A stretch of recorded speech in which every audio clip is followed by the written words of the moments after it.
इस रिपोर्ट को कंपाइल किया है हमारे APCR के मित्रों ने, और उस पर और ये सिलसिलेवार जो हिंसा हो रही है उस पर चर्चा भी करेंगे हम। और चर्चा के लिए हमारे साथ वरिष्ठ पत्रकार और समाज सेवी जॉन दयाल सर हैं, हमारे साथ उर्मिलेश जी हैं सीनियर जर्नलिस्ट, हमारे साथ प्रोफेसर अपूर्वानंद जी हैं, और भाषा सिंह हैं जो वरिष्ठ पत्रकार हैं, अभी वो बाहर से आ जाएंगी, और मुबशिर हमारे सहयोगी हैं भाषा जी। तो वो आपको रिपोर्ट में सेलिएंट फीचर्स है वो बताएंगे। एक इसका बैकग्राउंड मैं आपको बता दूं सिर्फ, उसके बाद फिर मैं मुबशिर से रिक्वेस्ट करूंगा कि उस रिपोर्ट के फीचर्स बता दें। आप लोगों को अगर याद हो कि 2018 में भी ऐसी ही वायलेंस हुई थी बिहार में 8 जगह, और कर्फ्यू लग गए थे, रामनवमी के जुलूस निकले थे, और रामनवमी के जुलूस कई मुस्लिम इलाकों के अंदर चले गए, और वहाँ पे बहुत भड़काने वाले डीजे से गाने बजे, जुलूस में तलवारें थी, और हिंसा हुई बड़े पैमाने पर, बहुत दुकानें मकान जलाए गए। अब उसके बाद, उसके कुछ दिनों बाद जब स्थिति कंट्रोल हो गई लॉ एंड ऑर्डर की, तो हम लोग यहाँ से फैक्ट फाइंडिंग टीम लेके गए थे, और उसमें कुछ रिकमेंडेशंस थी। उस वक़्त जो मौजूदा चीफ सेक्रेटरी आमिर सुबहानी, वो उस वक़्त गृह सचिव थे, उनसे भी बात हुई थी, लंबी बात हुई थी उनसे, और वो रिपोर्ट यहाँ पे हम लोगों ने पेश की थी। और रिपोर्ट में ये रिकमेंडेशंस थी कि पीस कमेटियाँ जो वहाँ हैं ऑलरेडी बनी हुई हैं, उन पीस कमेटियों को ज़रा ठीक ठाक किया जाए, उनका रिप्रेजेंटेशन ठीक किया जाए। पीस कमेटियाँ इन जुलूसों के रूट को अप्रूव करें प्रशासन के साथ मिलकर, जुलूस में तलवारें ना हों। पीस कमेटियाँ ही ये तय करें कि डीजे जो बजाएगा तो डीजे में गाना क्या बजेगा, क्योंकि आमतौर पर बहुत भड़काने वाले गाने या नारे बजते हैं जिससे कि लोग प्रवोक होते हैं, फिर हिंसा होती है। तो डीजे के इलाकों से, वो जुलूस की रास्तों से गुजरेगा, डीजे में क्या बजेगा, तलवारें नहीं होंगी, ये सब बातें पीस कमेटियाँ तय करें, और फिर वही वो फॉलो करेगा प्रशासन भी, और जो जुलूस के आयोजक हैं वो भी। कितने लोग जुलूस में होंगे, ये सब बातें हो गई, वो रिकमेंडेशंस मान ली गई। और उसके बाद आप देखिए कि 2018, 19, 20, 21, 22 बड़े पैमाने पर हिंसा की खबरें नहीं आई बिहार से। इस बार वहाँ कुछ गड़बड़ हुआ, इस वजह से हिंसा हुई है, जिसकी रिपोर्ट जो है अभी मुबशिर रिलीज़ करेंगे आपको सामने, और डिटेल बताएंगे। और मुबशिर एक बार बता दें, उसके बाद फिर हम लोग रिपोर्ट को रिलीज़ करते हैं, और फिर हम अपने मेहमानों से बात करेंगे। जैसा कि सर ने, प्रशांत सर ने बताया कि 2018 में एक रिपोर्ट रिलीज़ की गई थी यहीं से, इसमें कुछ रिकमेंडेशंस दिए थे हम लोगों ने। उसका 4 साल तक 19, 20, 21, 22 तक उसका फॉलोअप हुआ, लेकिन 23 में क्या गड़बड़ियाँ हुई, क्या चीज़ का जो रिकमेंडेशन का फॉलोअप नहीं हुआ, वो पहले जानना ज़रूरी है। तो रामनवमी बेसिकली 30 मार्च को थी। तो बिहार में एक ट्रेडिशन सा रहा है कि जो रामनवमी का जो जुलूस निकलता है, वो रामनवमी के दिन नहीं निकलता, रामनवमी के नेक्स्ट डे निकलता है, यानी 31 तारीख को, और 31 तारीख फ्राइडे था। लेकिन उससे पहले प्रशासन की तरफ से एक बिहार शरीफ में ख़ास तौर से एक पीस कमेटी बुलाई गई थी 26 मार्च को, जिसमें वहाँ के कई अन्य लोग, ward member, x ward member, teachers, जो वहाँ के नामे जामे लोग, उन्होंने उसको अटेंड किया था, और वहाँ पे कुछ चीज़ें तय की गई थी। उसमें जो बेसिकली पहले चीज़ ये तय किया था, रूट क्या रहेगा।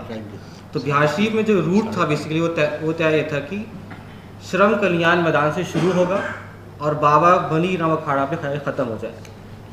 ये बेसिकली 4.5 किलोमीटर का पूरा रूट है, और ये रूट बेसिकली जाता है आपका गगन दीवान, हॉस्पिटल मोड़, भराव मोड़, कांटा पर, अशोकरा कॉलेज मोड़, और जाके ख़त्म हो जाता है बाबा मनीराम अखाड़ा पे।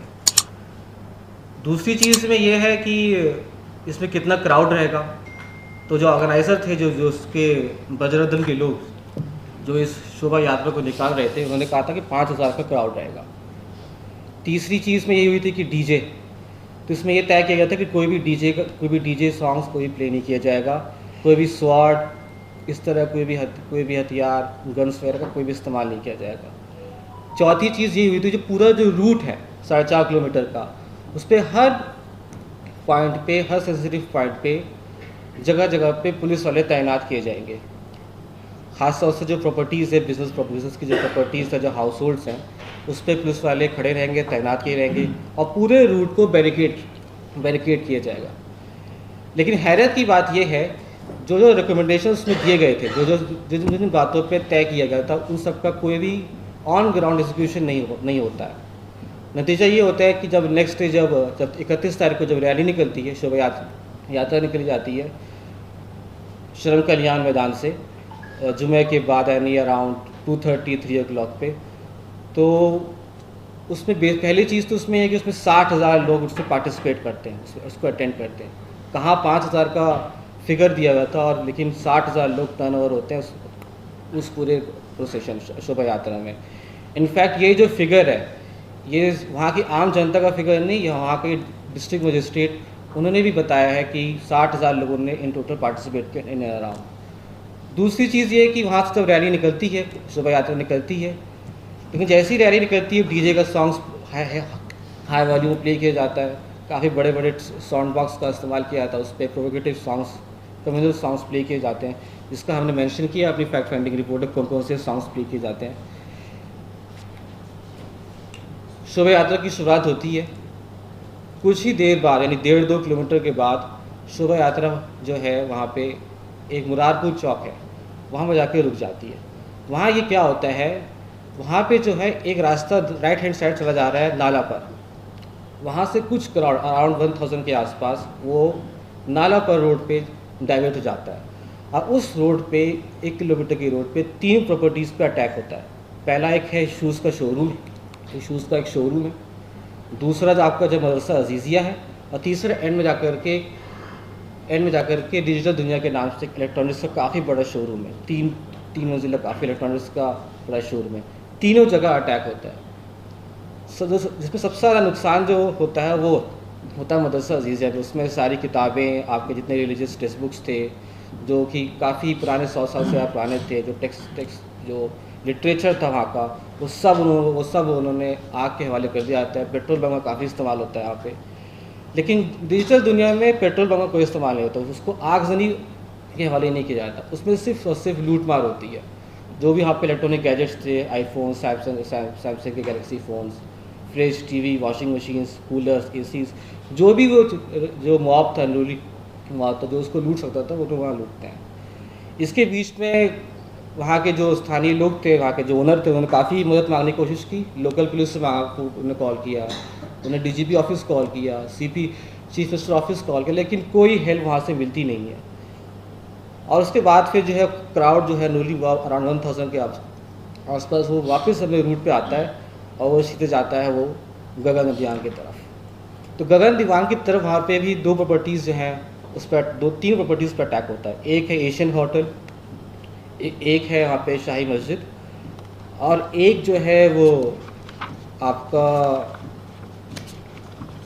सिटी पैलेस है।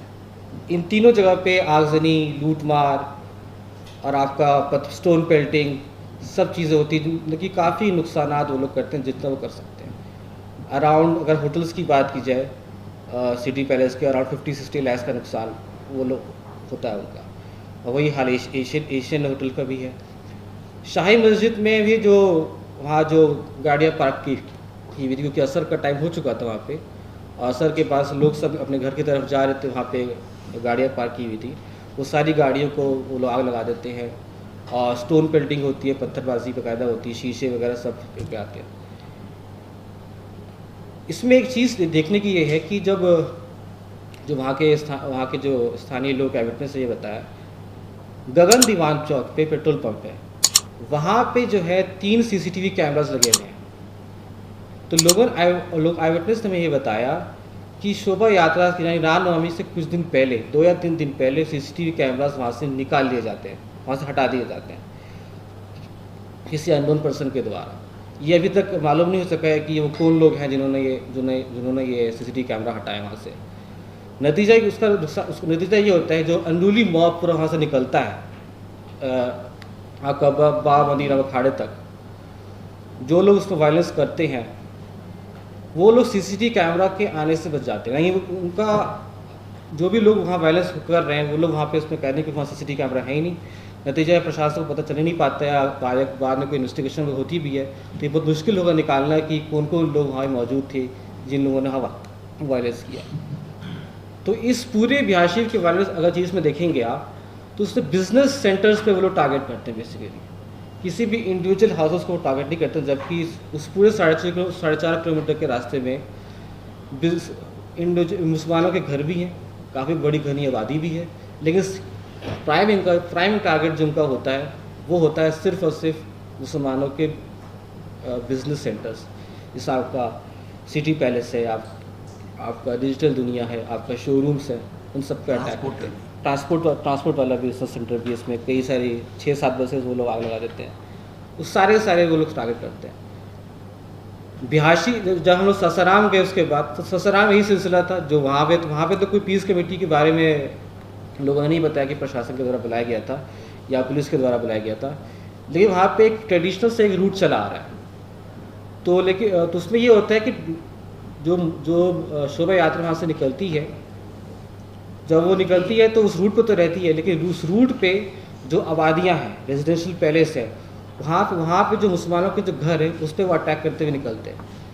तो वहाँ ससाराम में फर्स्ट और बिहार शरीफ फ़र्क ये है कि इस बिहार शरीफ में सिर्फ बिजनेस सेंटर्स पर अटैक किया जाता है, लेकिन ससाराम में ऐसा नहीं। ससाराम में रेजिडेंशियल पैलेस पर अटैक किया जाता है। इंडिविजुअल्स के जो घर होते हैं वहाँ आग लगाना, लूट मार हो गया, जो वहाँ पे जो स्थानीय घर है उनके जहेज़ के सामान लूटना, उनके कैश लूटना, उनके ऑर्नामेंट्स लूटना, गोल्ड सिल्वर ज्वेलरी सब है, बर्तन लूटना, ये सब काम वहाँ काम होता है।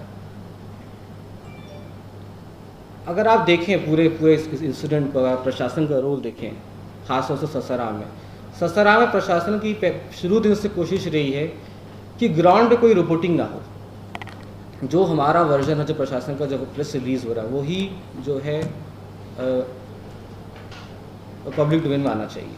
तो वहाँ के जो लोकल जर्नलिस्ट जब हमसे मिले, उन्होंने भी बताया, हम लोग पूरा प्रेशर क्रिएट किया होता है प्रशासन के द्वारा, कोई भी ग्राउंड रिपोर्टिंग नहीं हो, जो हम प्रेस रिलीज़ कर रहे हैं वही पब्लिक डोमेन में आना चाहिए। बिहार शरीफ में ऐसा नहीं हुआ, बिहार शरीफ में फ़र्क था। बिहार शरीफ के अंदर जो है उन्होंने ग्राउंड रिपोर्टिंग हुई है। आपको ज़्यादातर पूरे वायलेंस की खबरें आपको बिहार शरीफ से मिलेंगी, मदरसा अदीसिया के पास से, सोगरा कॉलेज के पास से, लेकिन सासाराम में ऐसा नहीं है। सासाराम में आपको ग्राउंड रिपोर्टिंग्स नहीं मिलेंगी, और आपको एक ही जगह ग्राउंड रिपोर्टिंग मिलती है, जो कि 48 आवर्स के बाद, यानी फ्राइडे में वायलेंस होता है 31 मार्च को, 48 आवर्स के बाद वहाँ पे एक घर पे जो है एक पेट्रोल बम फेंका जाता है, वहाँ पे एक हिंसा होती है, उसकी आपको एक छोटे सा आपको एक न्यूज़ कवरेज मिलेगा। बाकी आपको मेन ग्राउंड रिपोर्टिंग नहीं मिलती है, जहाँ पर जाकर वो विक्टिम से मिलें और उनकी स्टोरीज वहाँ कवर करें। तो ये सब वहाँ के फैक्ट्स हैं, वो सब चीज़ें हैं। अभी तक जो है वहाँ पे कोई भी कंपनसेशन दोनों तरफ स्टेट गवर्नमेंट के द्वारा देने को ऐलान नहीं हुआ है।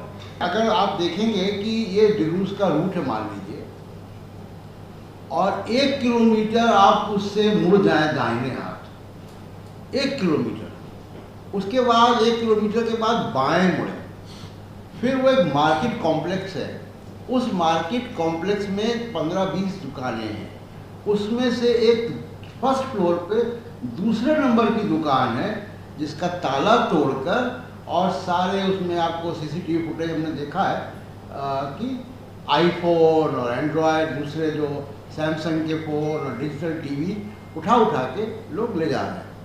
जो नहीं ले जा पाए तो उसको पटक भी दिया वहीं पे, उसको आग नहीं लगाई, मैरिज हॉल में आग लगाई, बसों को आग लगाई, सासाराम में बहुत गरीब लोगों के घरों पे आग लगाई, बहुत गरीब महिला, उसने नया अभी रमज़ान के समय में फ्रिज खरीदा था, उसमें फ्रिज में आग लगा दी। ऐसे बहुत सारे किस्से जो हम लोग बताएंगे अभी आपको। तो हम लोग रिपोर्ट रिलीज़ कर देते हैं।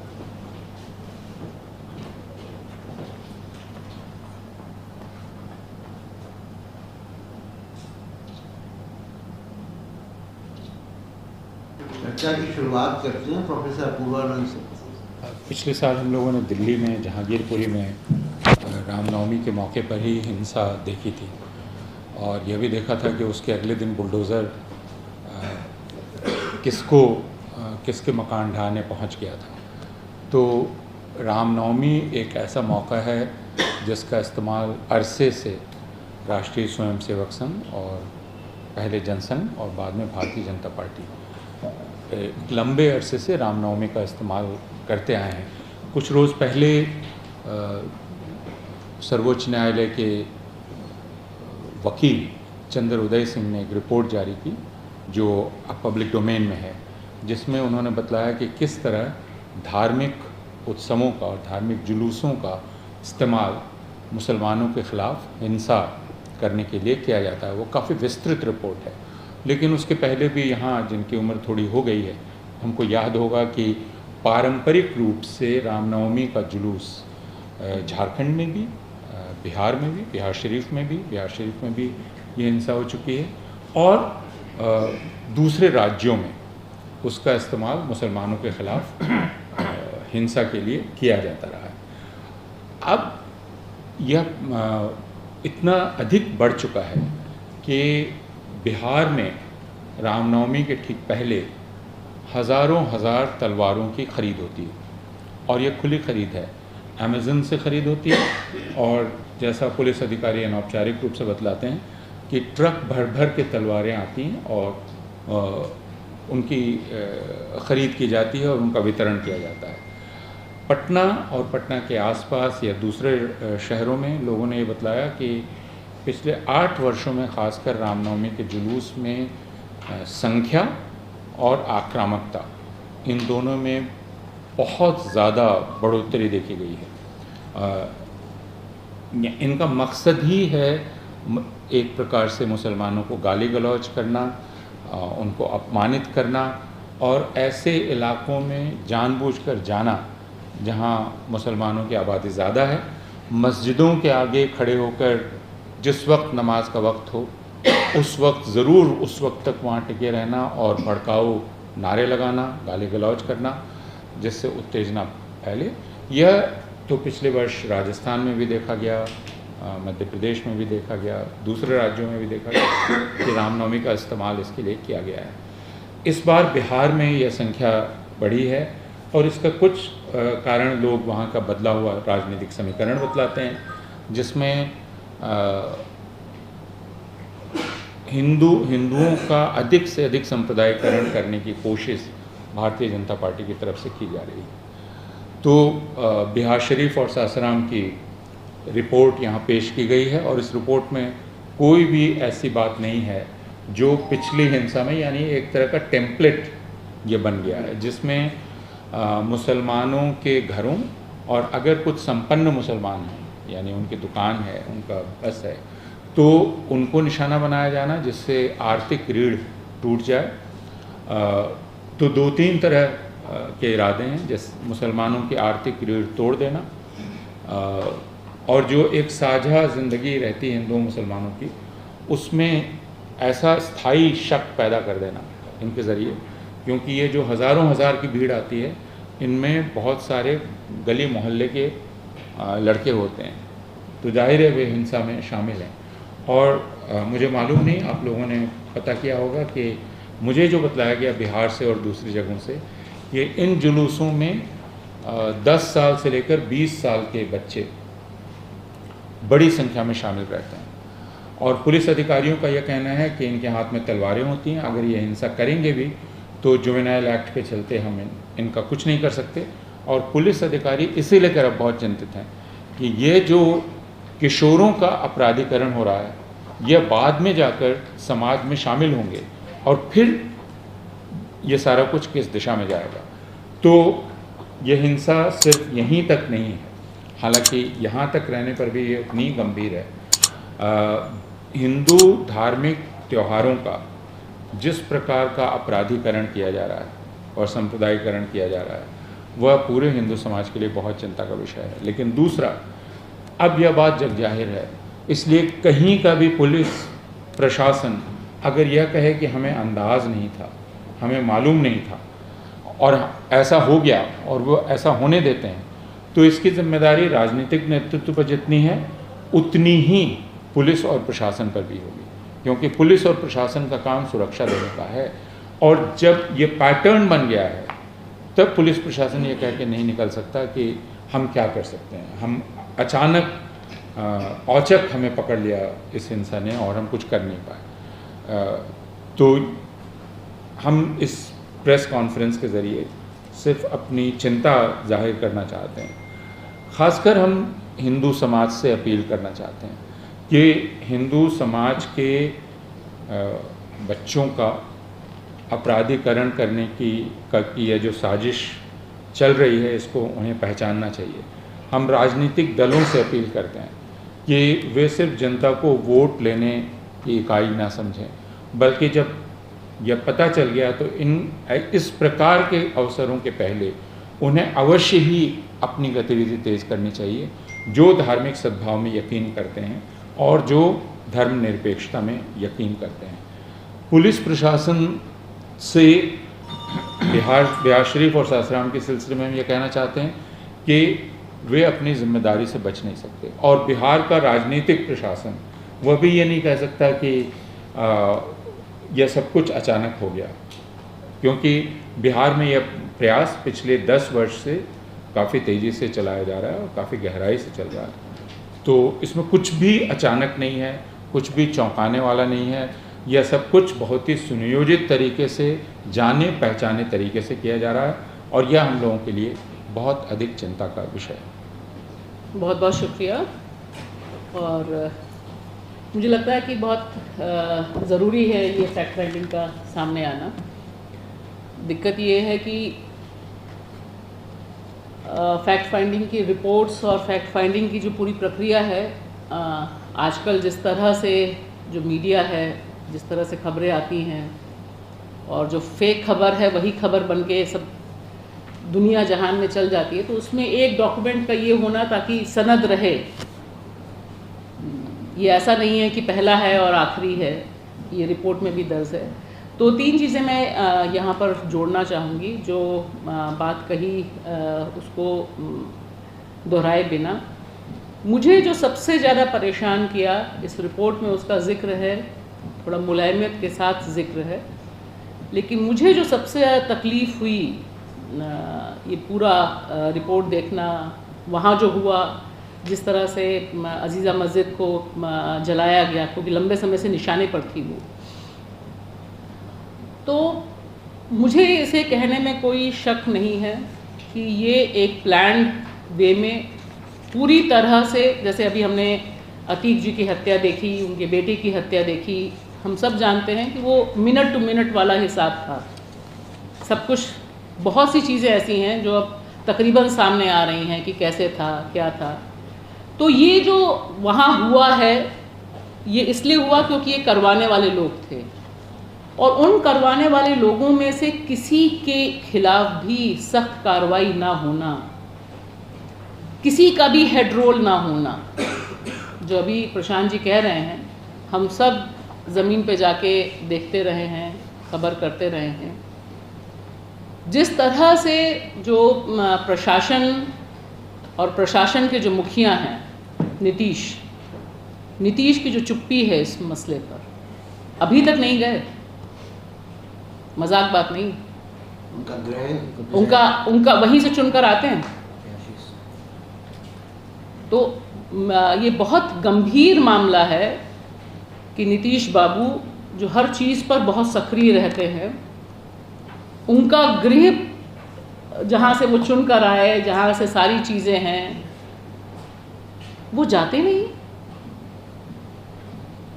और तेजस्वी, जिनके पिता ने एक ऐसी नज़ीर भारतीय इतिहास में, राजनीति में दी, रथ रोक दिया, सरकार गिर गई, जिसके लिए बिहार सदियों तक याद किया जाएगा।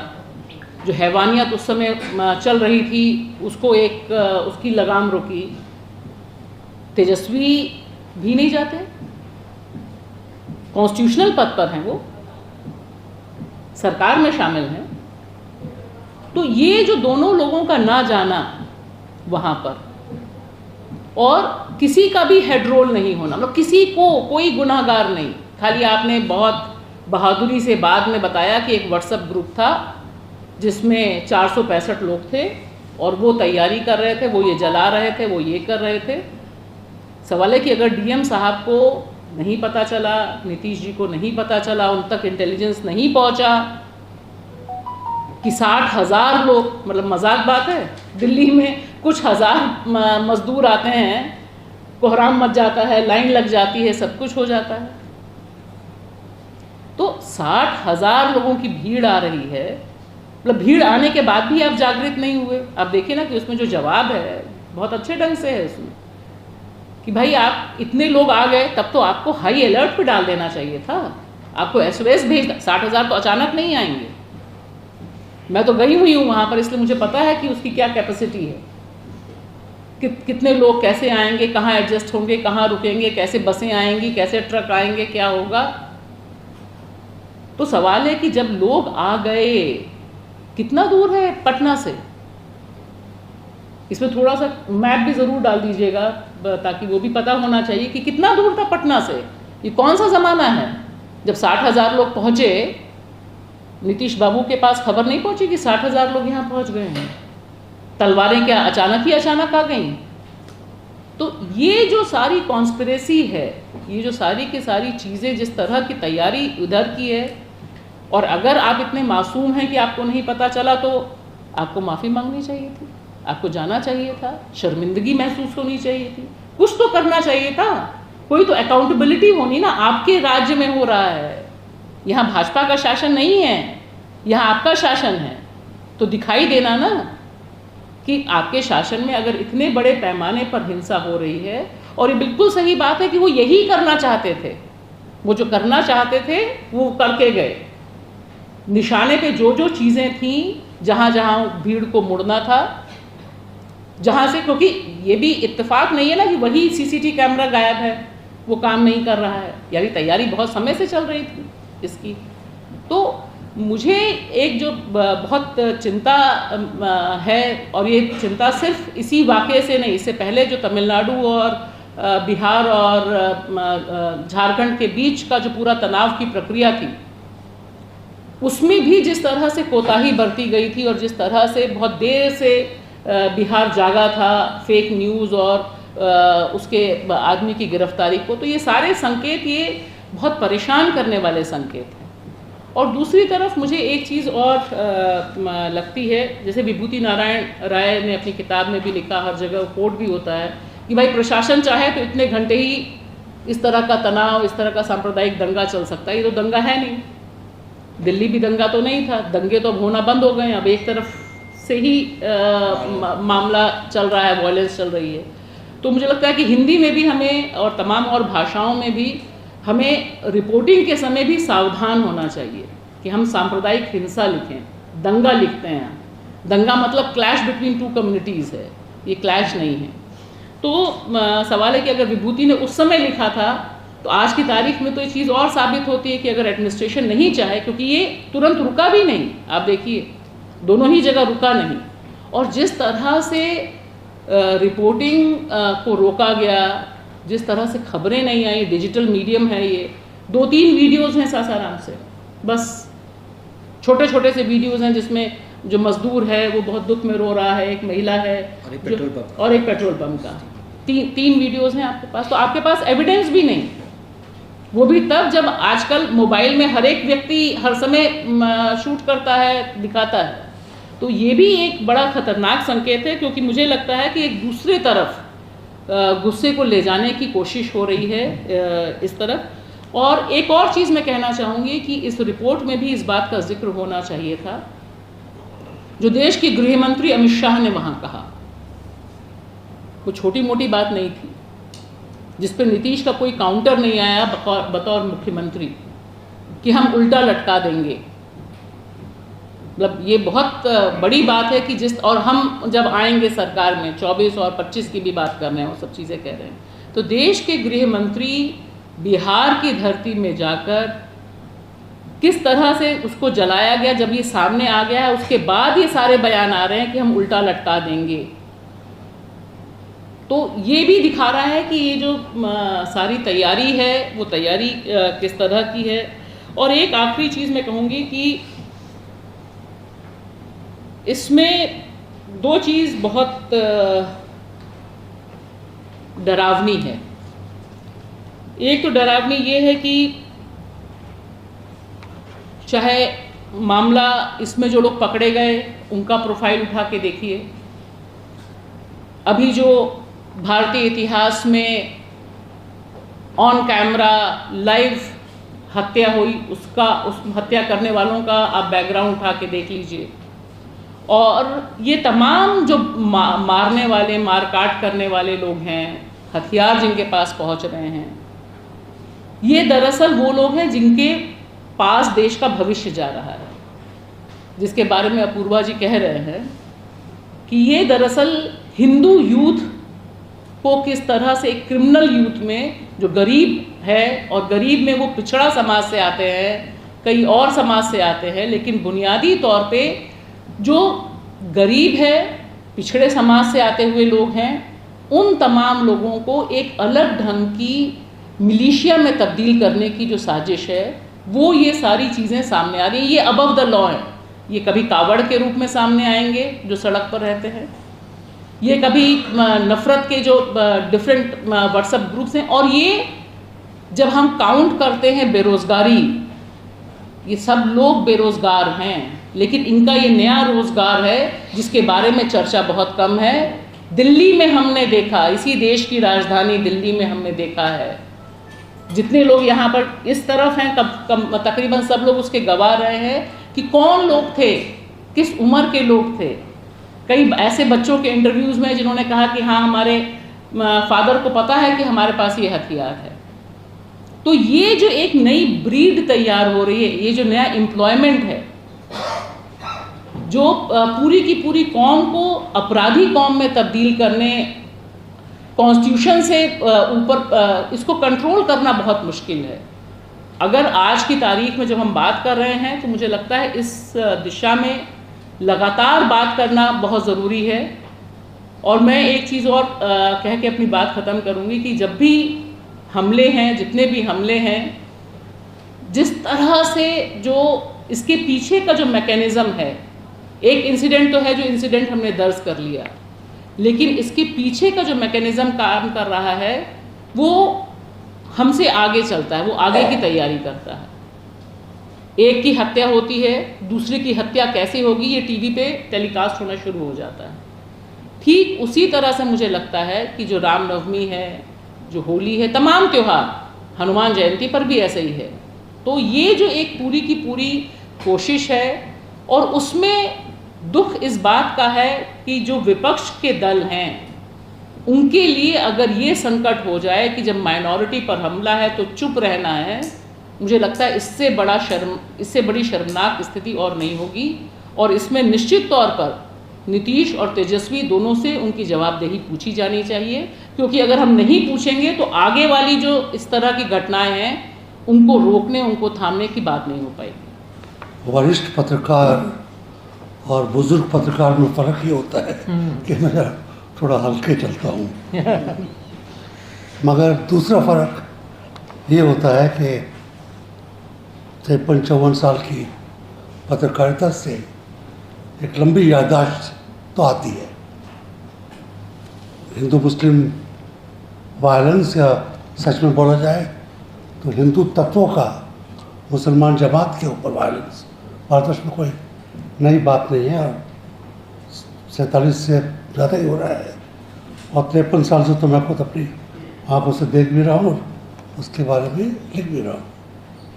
उस दौर से होते हुए पिछले 2-4-5 साल के बारे में एक दो मुख्य बातें करना चाहता हूँ, जो कि कुछ हद तक टाइप करती है इस रिपोर्ट से भी, और बहुत ज़्यादा टाइप करती हैं जो भाषा सिंह ने अभी बात की और बड़ी ज़ोर से बात की। मैं 3-4 मुख्य बात करना मांगता हूँ और बहुत संक्षिप्त में। पहला है, कमरे में एक हाथी है जो हमको दिखाई नहीं दे रहा है, उसका नाम है इस्लामोफोबिया। केरला में वो ईसाइयों को मुसलमानों के खिलाफ चलाता है, और पंजाब में सरदारों को और बाकी हिंदुस्तान में हिंदुओं को, क्योंकि भारत की डेमोग्राफी, भारत की जोग्राफी ऐसी ही है। एक जमात को मुसलमानों के खिलाफ किसी भी तरीके से लफ्ज़ जिहाद कह दीजिए, दुकानदारी इन्होंने बताई, उनका इकोनॉमिक स्टेटस बढ़ता है तो उसका बाइकआउट करना है, उनकी संख्या IAS में ज़्यादा हो रही है या जुडिशरी में ज़्यादा हो रही है, उसको कैसे कम किया जाए उसके ऊपर बात है। उनको स्कॉलरशिप मिल रही है तो किस तरीके से मौलाना आज़ाद पूरी स्कीम को ध्वस्त कर दिया जाए। इस्लामोफोबिया का जो बढ़ाव है अब वो पानी नाक से ऊपर हो गया है, और मेरा ख्याल है उसको हम सबको मुखातिब होना है। पत्रकारों को तो होना ही है, सुप्रीम कोर्ट को होना है, और भारत की सरकार है, चाहे भाजपा की भी हो, IB, इंटेलिजेंस के जो और रूट्स है, उन सबों को इस बात को भांपना है, क्योंकि इस्लामोफोबिया एक टिंडर बॉक्स है। इसमें कभी भी एक्सप्लोजन हो सकता है, कभी भी आग लगाई जा सकती है, कहीं पर भी कुछ आगजनी करी जा सकती है। किसी भी माहौल को, किसी भी ईद त्यौहार को, किसी के जन्मदिन को, किसी लीडर के जन्मदिन को, किसी को भी उबाल लाकर उसका इस्तेमाल पोलराइजेशन के लिए किया जा सकता है, उसका इस्तेमाल वायलेंस के लिए किया जा सकता है। दूसरी बात इसके अंदर भी है, और भाषा ने फिर किया है, युवकों के साथ क्या हो रहा है ये हमको देखना है। मेरे एक मित्र हैं, चाइल्ड साइकोलॉजिस्ट हैं, बहुत ही उनके लेवल का शायद हिंदुस्तान में आज की तारीख में नहीं होगा। उनका नाम है श्री रोहित कुमार। उनकी स्टडीज़ है, वो बाकायदा वायर में लिखते रहते हैं, सोशल मीडिया में बहुत एक्टिव है, भाषण भी देते हैं। वो कहने में चौंक रहा हूँ, बड़े बड़े स्कूलों में, नामी जामी स्कूलों में, जहाँ के बाथरूम भी एयर कंडीशन होते हैं, और खेलों के नाम पर बिलियर्ड, हॉर्स रेसिंग और गोल्फ वहाँ पे सिखाई जाती है। वहाँ के बच्चों को भी किस तरीके से व्हाट्सएप पर, घर पर, स्कूल में क्या सिखाया जा रहा है, किस तरीके से गॉसिप हो रही है, किस तरीके से सबों को मुसलमानों के खिलाफ एक नई शिक्षा दी जा रही है। उसके लिए आपको शिक्षा बदलने की ज़रूरत नहीं है, उसके लिए मुग़लों का नाम सड़क पर बदलने की ज़रूरत नहीं है, उस वक्त उसमें अकबर और बाकी लोगों को टेक्स्ट बुक से निकालने की ज़रूरत नहीं है। वर्ड ऑफ माउथ और सिबलिंग इंडिया, सोशल जो कनेक्ट है, उसके ज़रिए किस तरीके से इनको, जैसे हिटलर युद्ध में किया गया था यहूदियों के खिलाफ, एक सबटरेनियन, अब आपकी इस वक्त छुपी हुई, मगर पूरा उनका जो भेजा है उसको टोटली वाइट वॉश कर दिया गया है, जैसे सैफरन वॉश कर दिया गया है, कि उनको अब नींद में भी, ख्वाब में भी, इनोसेंस में भी दिख रहा है कौन दुश्मन है और उसके साथ क्या करना है, वो दुश्मन हम पे कैसे करता है। ये सारा झूठ जो व्हाट्सएप में है उसको किया जाता है।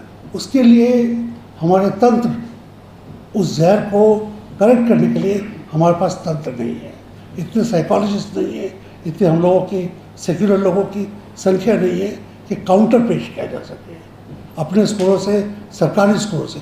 आज की तारीख में सरकारी स्कूल भी, वो स्कूल जो बहुत ही सक्षम छात्रों के लिए होते हैं, वहाँ पर भी अगर आप उनकी जो स्लोगन्स हैं, उनका जो आर्ट वर्क है, उनकी जो ग्राफिटी है, वो देखने लायक है। मैं राजस्थान के एक कैथलिक स्कूल में गया, वो कैथलिक स्कूल है, 3000 बच्चे हैं, 5 नन्स हैं, बाकी सारी हिंदू टीचर्स हैं। वो कहते हैं कि टीचर्स, जो टीचर्स का रूम होता है, स्टाफ रूम कहलाता है, वहाँ पर ये 70 टीचर्स क्या बात करते हैं।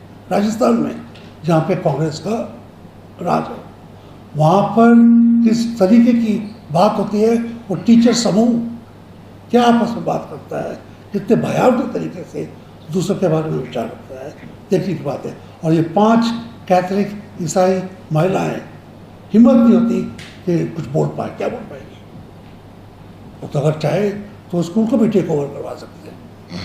इस तरीके के माहौल में किस तरीके से काउंटर किया जाए हमको सोचना है। उसके ऊपर जैसे भाषा ने कहा, उसका जो वो तबका है, जो लुम्पन तबका है, जो शायद पब्लिक स्कूल में नहीं है और जगह है, शायद नौकरी करने की मजबूरी है उसको, क्योंकि हर बच्चा पढ़ नहीं पा रहा आजकल। वो अलग बात है, नेशनल एजुकेशन पॉलिसी ने क्या ला के रख दिया है, कितने लोग बाहर हो जाएंगे एजुकेशन की साखा से, ये घबराने वाली बात है। उनमें से वो तबका जिसको भड़काया जा सकता है, जिसको आम किया जा रहा है, ये दूसरी बात है। और इसको मैं फिर एक बार इंगित करना मांगता हूँ। तीसरी बात है जो जस्टिस नारीमन ने भी कही है, अभिभाषा ने भी कही और टंडन साहब ने भी कही, वो है कि हम बहाना ढूंढते हैं सारे फेस्टिवल्स का। ऐसा कोई फेस्टिवल नहीं है जहाँ पे कोई भी बहाना बना के जलसा ना निकाला जाए और उनको खास मस्जिद से या चर्च के सामने से ना निकाला जाए। दूसरा, अगर किसी और का फेस्टिवल है और उसको निकालना है तो उसका ऑर्डर नहीं दिए जाएंगे, रोका जाएगा, लिमिट किया जाएगा, संख्या से लिमिट किया जाएगा, रूट से लिमिट किया जाएगा। ये हमारी खुद की आंखों देखी बात है कि गुड फ्राइडे का प्रोसेस होता है, पाम संडे का होता है, किस तरीके से उसको रोका जाता है। तो एक है criminalisation of one set of festivals और दूसरा है अ police terror you can call it on one set of festivals, और ये टोटल कम्युनल लाइन इसकी बीच में है। तीसरी बात जो अभी तक आई नहीं है और ये मैं आपको बताना मांगता हूँ अपने तजुर्बे से, उड़ीसा हो, गुजरात हो, गोवा हो, राजस्थान हो, कश्मीर हो, जहाँ पे बीजेपी के साथ कभी भी कोई कोalition गवर्नमेंट बनी, और यहाँ पर मैं पहली मेजर कोalition गवर्नमेंट जो सेंटर में बनी थी इमरजेंसी के बाद, जिसमें आरएसएस और सीपीएम दोनों एक ही पड़ों पे आ गए थे और एक तरीके से आरएसएस का और भाजपा का क्लेंजिंग हुआ था, उनकी वाइट वॉशिंग हुई थी, उनकी पॉलिशिंग हुई थी। उस कोalition से बाद जिसकी वजह से किस तरीके से 30 साल में पूरा आप कह सकते मीडिया का हुलिया बदल गया। वो जो छोटे छोटे लोग प्लान किए गए थे बहुत जूनियर पोजीशन में, लाल कृष्ण अडवाणी ने इंफॉर्मेशन मिनिस्टर में 30 साल में वो संपादक बन गए थे टीवी के, अखबारों के।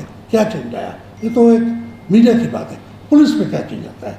उड़ीसा में आप कह सकते हैं नवीन पटनायक और उसके बाप की 50 साल से सरकार है, मगर उसमें से एक बार ही भाजपा के साथ संधि थी। उस संधि के दौरान कितने लोग पुलिस में भर्ती किए गए, कितने लोग स्कूल्स में भर्ती किए गए।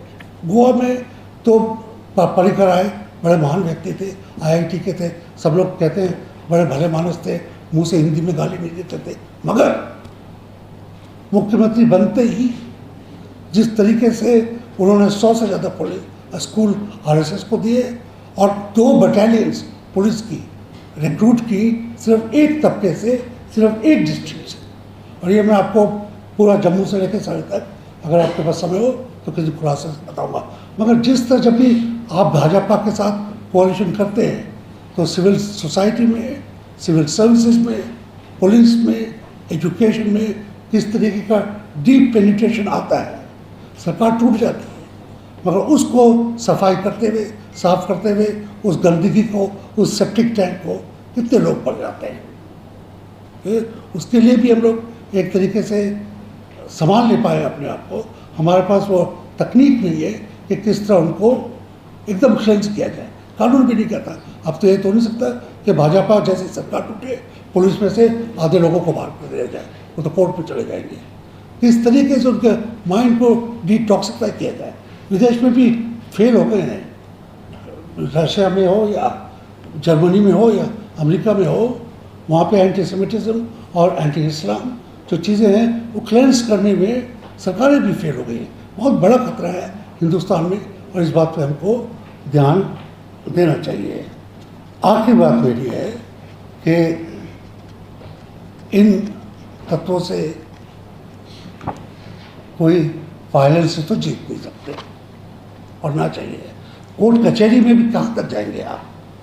कानून बनते बनते कुछ नहीं है। इसका जो ऑपोजिशन है वो पॉलिटिकल है और उसका मैदान इलेक्शन का मैदान है। उसमें आप किस तरीके से जाते हैं सेक्युलर फोर्सेस को। अभी हम लोग सबों ने काफ़ी डांटा नीतीश कुमार को और लालू प्रसाद के बेटे को भी, मगर लालू प्रसाद का खुद का एक उदाहरण है और नेता भी हैं जिनका उदाहरण है जो अपने राजनीति की परवाह ना करते हुए भी या अपनी राजनीतिक स्ट्रेंथ जानते हुए भाजपा का डायरेक्ट ऑपोजिशन कर रहे हैं, जिसमें से एक है श्री स्टालिन, और भी हैं, उम्मीद है और भी लोग आएंगे।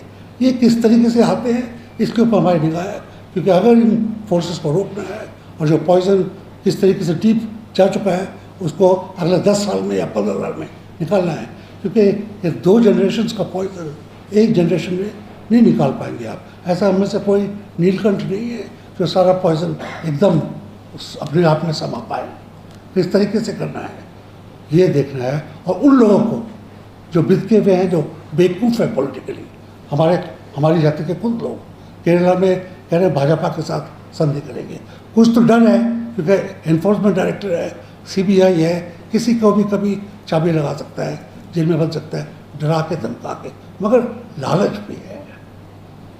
डर और लालच के बीच की जगह है। अपने लोगों को भी, हमको जो हमारी जातियाँ हैं, हमारे धर्म हैं, हमारे लोग हैं, पत्रकारिता भी हमारे धर्म है और यहाँ सभा में समाज के लोग हैं, किस तरीके से हम अपने लोगों को भी सद्बुद्धि दे पाएँ, ये हमारा कर्तव्य है। मैं मुबारकबाद देना मांगूंगा जो ये फैक्ट फाइंडिंग रिपोर्ट्स लाते हैं, सॉफ्ट कॉपी और हार्ड कॉपी, ये आप हिस्टोरिकली बहुत बड़ा काम कर रहे हैं। इस ज़माने में मैं भी करता था, मगर आजकल मजबूरियाँ हैं। ये डेटा जब तक नहीं आएगा, जब तक ये सच जो वास्ट समुद्र है इंफॉर्मेशन टेक्नोलॉजी का, जिसको कहते हैं इंटरनेट का, जब तक ऐसे उसमें सॉल्ट्स नहीं डाले जाएंगे बाकी लोगों को पता नहीं लग पाएगा। क्योंकि इसके खिलाफ, ये सबूत तथ्य के खिलाफ जो ज़ुबानी झूठ का व्यापार चलता है, जो उसकी हवा चलती है, पोल्यूशन चलता है, वो भी बहुत सच है। उसके टकराव में ऐसी रिपोर्ट्स आती है, ये बहुत ज़रूरी है और भी आनी चाहिए। शुक्रिया।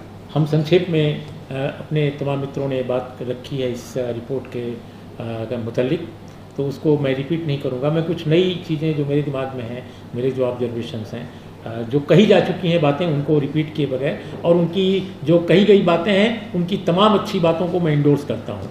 अब रही बात बिहार की, तो देखिए बिहार में जो झारखंड भी पहले बिहार ही में था, तो वहाँ पे ये बड़ी अजीब बात है कि रामनवमी के जुलूस और रामनवमी के जुलूस के दरमियान दंगे का बड़ा पुराना इतिहास है। ये कोई नया नहीं है, रूप भले इसका नया हो, लेकिन राजनीति और सांप्रदायिकता का जो रिश्ता बिहार में है वो ऐसा नहीं कि उत्तर प्रदेश या दूसरे और जो स्टेट्स हैं जो दंगे के लिए कुख्यात या बहुत ही वो हैं, उससे बिहार जुदा रहा है। नो, जब स्टेट एक था, यानी दोनों हिस्से जो हैं बिहार के अंतर्गत थे, तो मैं नाम लेकर बता सकता हूँ कि जमशेदपुर का इलाका, रामगढ़ का इलाका, हज़ारीबाग का इलाका, गिरिडीह का इलाका, रांची के कुछ हल्के, ये और सीतामढ़ी, ये जो इलाके थे वो कम्युनल स्तर पर बहुत ही संवेदनशील, और आम तौर पे रामनवमी नाम की जो चीज़, जो पर्व आता था, उस दरमियान विस्फोट करने और कराने की पूरी तैयारी की जाती थी।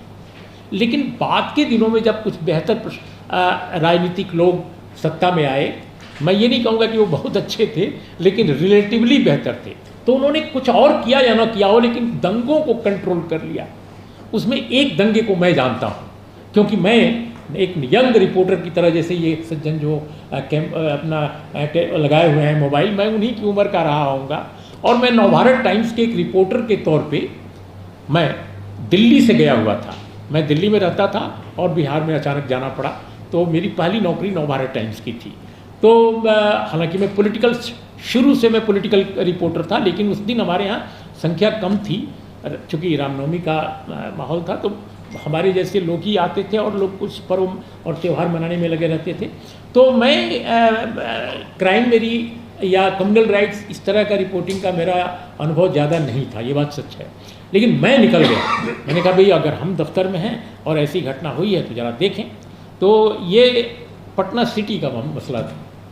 पटना शहर और पटना सिटी में कंफ्यूज मत कीजिएगा। एक पटना शहर है और उसका एक हल्का जो है पटना सिटी कहलाता है, ठीक है जी। तो पटना सिटी इलाके में निकल गया क्योंकि वहाँ दंगा हो चुका था। हम लोग 5-6 रिपोर्टर गए, तब तक कर्फ्यू लागू हो चुका था। तो खैर कर्फ्यू पास अखबार ने तुरंत मुहैया करवाया, कलेक्टर से मिलकर जो भी किया। तो हमने क्या देखा कि कुछ ही देर बाद प्रदेश के मुख्यमंत्री सायरन बजाती हुई इनकी गाड़ी चली आती है। वो नए नए मुख्यमंत्री बने थे, जिनका नाम लिया गया तेजस्वी यादव, उनके पिताश्री थे। और उनके कार्यकाल का ये पहला दंगा था जहाँ तक मैं समझता हूँ। तो वो हम लोगों को बड़ा आश्चर्य हुआ, ये चीफ मिनिस्टर कैसे आ गया यहाँ, कलेक्टर आए, एसपी आए, डीआईजी आए, अधिक से अधिक डीजी आए, ये क्या मामला है। तो हमें बड़ा अजीब सा लगा। हम थोड़ा क्रिटिकल भी थे उनके तौर तरीक़ों की, कहीं भी चाय की दुकान पर खड़ा हो जाना, मजमा लगा देना, और इस तरह का उनका वो था, अपने को बहुत पॉपुलर लीडर के रूप में पेश करने का। तो लगता था कि ये क्या कर रहे हैं। लेकिन मैंने ये देखा और मैंने महसूस किया कि पॉलिटिकल लीडर अगर अपने को ताक पे रख दे, मतलब अपने को बिल्कुल स्टेक पर रख दे, तो शायद प्रशासन में, जनता में, समाज में हर जगह एक मैसेज जाता है कि अरे ये तो कमाल, ये बताइए ये आ गए। तो उन्होंने क्या किया कि हम लोगों को देखा, पत्रकारों को, और पुलिस के पीछे हम लोग थे ताकि हम लोगों पर पत्थर न पड़े, क्योंकि सबके पास तो कंटोप था नहीं लोहे वाला। हम लोग पीछे पीछे थे और कंटोप केवल पुलिस वाले पहने थे, क्योंकि पत्थरबाजी खूब हो रही थी। तो देखा कि साहब ये आ गए और हंगामा मचा हुआ है, सारे कई पॉलिटिकल लीडर्स हैं, एमएलएज हैं और लोग, और ये माइक लेकर के और अनाउंस करने लगे। और जो अनाउंसमेंट करने लगे उसमें ये था कि अब वहीं मतलब उनकी, मैं भोजपुरी में बोल रहे थे, मगही या वहाँ की, जिसका मतलब ये था कि ये दंगा अभी नहीं रुका तो हम इजुक से यहाँ से जाएंगे ही नहीं, हम यहीं रहेंगे रात भर, हम दिन भर यहीं रहेंगे। मतलब कुछ इस लहजे में उन्होंने भाषण किया।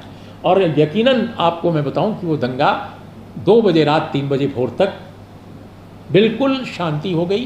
कोई पत्थरबाजी नहीं, कोई बंदूक नहीं चली, कोई लाठी नहीं चली। जो उपद्रव हो चुका था उनके आने से पहले वो। तो इससे एक बात तो बिल्कुल मैंने अपनी आंखों के सामने देखी, जो तमाम जो दंगों के स्पेशलिस्ट हैं, एक्सपर्ट हैं, समाजशास्त्री, कि अगर शासन चाहे तो दंगा नहीं होगा, बढ़ेगा नहीं। दंगा के फूटने का, दंगा के होने का तो हमारे जैसे समाज में इस पर किसी का वश नहीं है। दंगा कराने वाले 1 या 2 होते हैं, 10 होते हैं या 10,000 होते हैं, तो वो तो हो सकता है, लेकिन वो कंटिन्यू करेगा बिल्कुल नहीं। अगर प्रशासन चाहे तो दंगा कंटिन्यू नहीं करेगा। इससे मैं अपने निजी जीवन में एक रिपोर्टर के तौर पे भी मैंने कई बार देखा है। और एक तो दिल्ली के दंगे में देखा जो सिख विरोधी कत्लेआम था, उस दौरान भी मैंने ये बात देखी कि प्रशासन की जो भूमिका थी, हम लोगों ने अपनी नंगी आंखों से देखा कि किस तरह से कोई काम ही नहीं कर रहा है और दंगा चलता रहा। और एक पटना में जाकर देखा और कुछ और हलकों में भी देखा। तो एक तो मैं ये बात करना चाहता था कि निश्चित रूप से इस बार प्रशासन की जो वहाँ भूमिका थी वो नहीं थी जिसकी दरकार बिहार जैसे स्टेट को रही है, जो क्लेम करता है कि वो सेकुलर डेमोक्रेटिक राजनीति का एक अल्टरनेटिव दिखा रहा है देश को। एक कहावत है ना, बिहार शोज़ द वे। बहुत बार ये कहते हैं बिहारी लोग कि हम रास्ता दिखाते हैं, चाहे वो जयप्रकाश नारायण का आंदोलन हो, चाहे उसके पहले का वगैरह वगैरह। तो वो चीज़ इस बार बिल्कुल नहीं दिखी। कोई नेता नहीं गया, कोई इंटरवेंशन तत्काल जो एक प्रशासनिक होना चाहिए था वो बिल्कुल गायब था। हम तो यहीं से देख रहे थे, हम तो स्पॉट पे नहीं थे। तो एक तो बात मैं ये कहना चाहता था।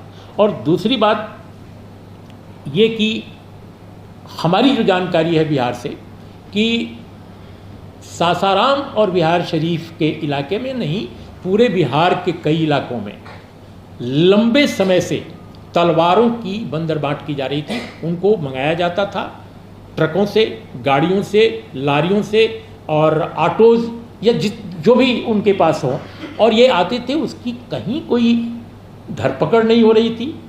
तो आखिर वो क्या माला है, फूल हैं, कि किसी अच्छे काम के लिए लाए जा रहे हैं, शिव जी पर चढ़ाने के लिए लाए जा रहे हैं? कि भाई माला फूल लेकर जाओ कहीं तो बात समझ में आती है, लेकिन तलवार क्यों इतनी संख्या में लाए जा रहे हैं? और माफ़ कीजिएगा, इस बार बहुत बड़ी तादाद में गाँव में, कस्बों में ही नहीं गाँव में भी तलवारें बांटी गई थीं। और ये जो एक गमछा जो होता है भगवा कलर का, वो बांटा गया था। और हमारे कई मित्र ऐसे हैं, मैं नाम लेकर भी कह सकता हूं, लेकिन नाम लेने की ज़रूरत नहीं है, जो एक्टिविस्ट हैं। मैं तो एक्टिविस्ट हूं नहीं, मैं तो एक जर्नलिस्ट हूं, लेकिन मेरे को कई एक्टिविस्ट ने बताया, सोशल एक्टिविस्ट ने बिहार के, जो गांव में काम करते हैं और जिनके पास कोई पॉलिटिकल पार्टी नहीं है, कि लोगों को पैसे भी दिए गए इस बार, और काफ़ी मात्रा में पैसे बांटे गए हैं लोगों को, और उसको इस नाम पर बांटे गए हैं कि ये आगे भी मिलते रहेंगे। तो ये सब चीज़ें की गई, लेकिन प्रशासन के स्तर पर जिसके पास इंटेलिजेंस है, खुफिया एजेंसियां हैं, जिसके पास अपना पुलिस डिपार्टमेंट है, अपना सिविल एडमिनिस्ट्रेशन है, और सबसे बढ़ चढ़कर जो पॉलिटिकल पार्टी राज कर रही हैं उनके कार्यकर्ता हैं। तो आखिर ये तमाम जो एजेंसीज हैं, तमाम जो ये मैकेनिज्म है, वो फेल क्यों किया? तो कहीं ना कहीं ये केवल प्रशासनिक विफलता नहीं है, ये राजनीतिक विफलता भी है।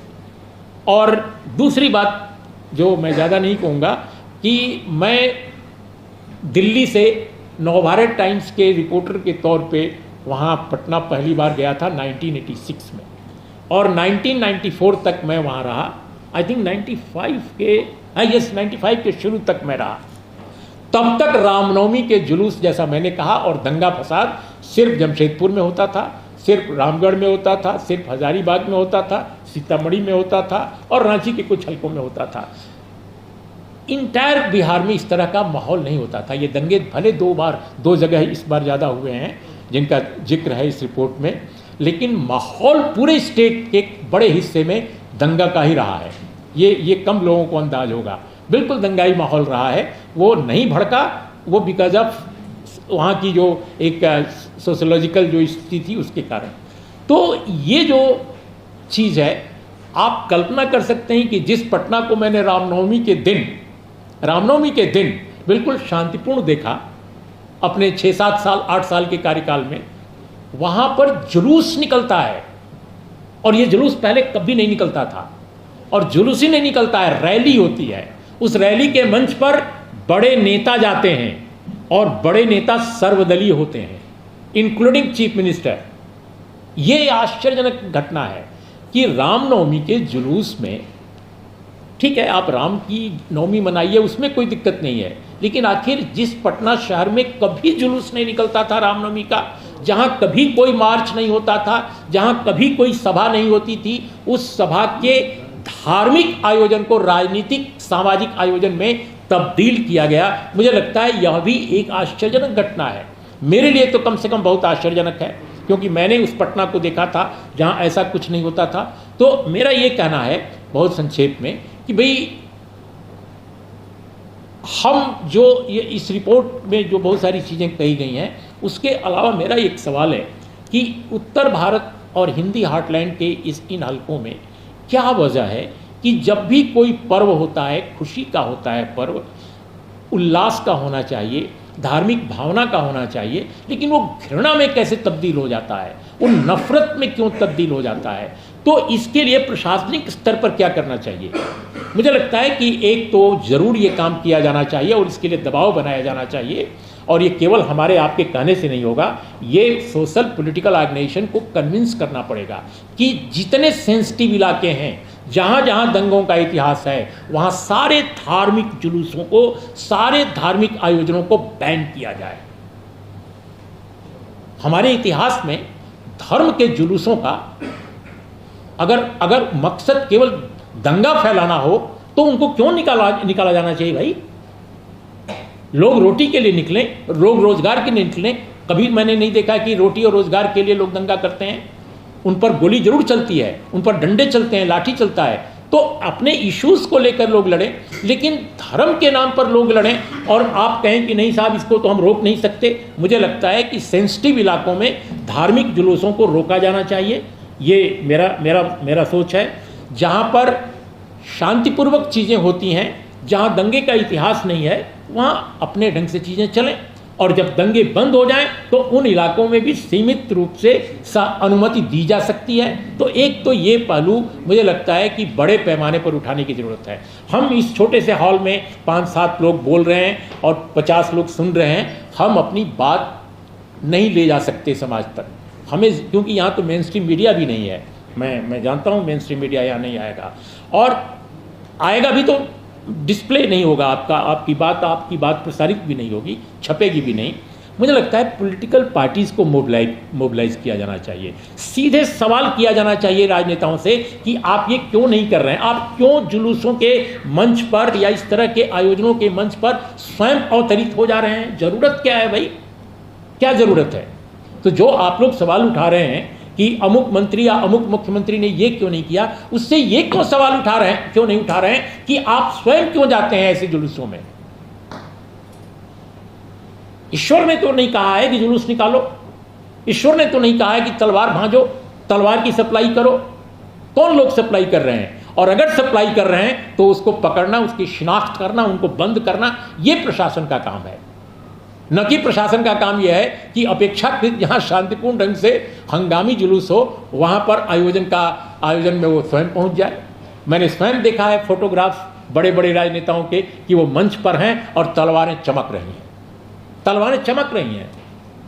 तलवार को चमकाते हुए जुलूस निकालना, रैली करना, सभा करना, और वहाँ बड़े बड़े नेताओं का जो संविधान की शपथ लेकर के राज करते हैं उनका उपस्थित होना, मुझे लगता है अपने आप में ये हाल के वर्षों की घटना है। ऐसा पहले कभी नहीं होता था। मैंने उसी बिहार में कर्पूरी ठाकुर को देखा है, उसमें लालू प्रसाद को भी देखा है, उसमें सत्येंद्र नारायण सिंह को देखा है, उसमें जगन्नाथ मिश्र को देखा है, और वीरेंद्र दुबे को भी देखा है। उस दौर में नहीं होता था। तो ये क्यों हुआ है? निश्चित रूप से ये जब से एक खास पॉलिटिकल पार्टी सत्ता में गठबंधन में आई है और गठबंधन का उसने इस्तेमाल किया है अपनी शक्ति के विस्तार के लिए, ये तभी हुआ है। तो बहुत सारे लोग समझते हैं कि साहब वो तो जूनियर पार्टनर है। तो मैं समझता हूँ कि जो जूनियर पार्टनर है वो आइडियोलॉजिकली पॉलिटिकली अपना इन्फ्लुएंस मेजर जो पार्टनर है उससे ज़्यादा बड़े पैमाने पर फैलाता है। और ये इसका उदाहरण है जो हमारे मित्र जान दयाल ने बताया कि जब लाल कृष्ण आडवाणी जी INB मिनिस्टर बने थे तो उस समय मीडिया में क्या हुआ था वो तो हम लोगों ने स्वयं देखा है उस दौर को।